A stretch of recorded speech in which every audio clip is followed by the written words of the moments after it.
Chapter 9. My life starts falling apart. You would think that after seeing God in action with the house fire, and how easy it was to delegate a difficult decision to Him regarding my daughter, I would have learned, but I didn't. Instead, I started to drift into a sinful lifestyle again, which included drinking, partying, and one boyfriend after another. This went on for the next 5 years. I was financially set, my house almost paid in full, and I did not need God, I thought. I was around age 30 and I became very lonely for a soulmate and had an uncontrollable desire to have more children. I was still employed at Tandem and had a nice little nest egg set aside so I could easily afford to bring a new husband and more children into our household.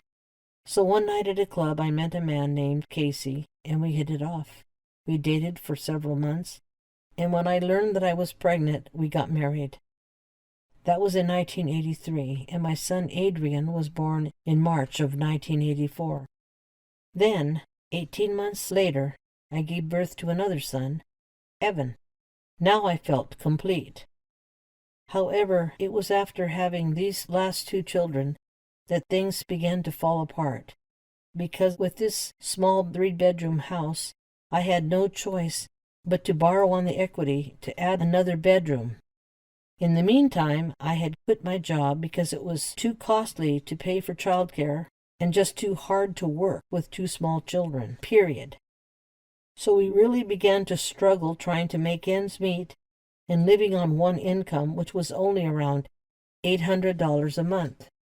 Finally, my oldest brother helped my husband get a job working for a very reputable company.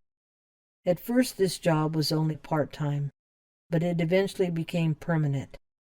I went back to work, and our financial problems began to even out somewhat.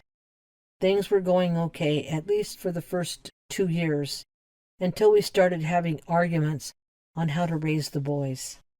My husband was 6 years younger than me, and these were his only children, but I had 10 years of experience raising my daughter and son by myself, and it seemed like all I was doing was teaching him what not to do in the discipline department.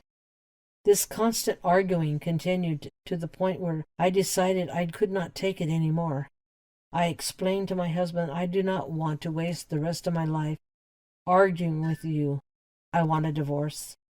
We had a lengthy and expensive divorce, and I felt very lucky that he did not get any portion of the equity in the house.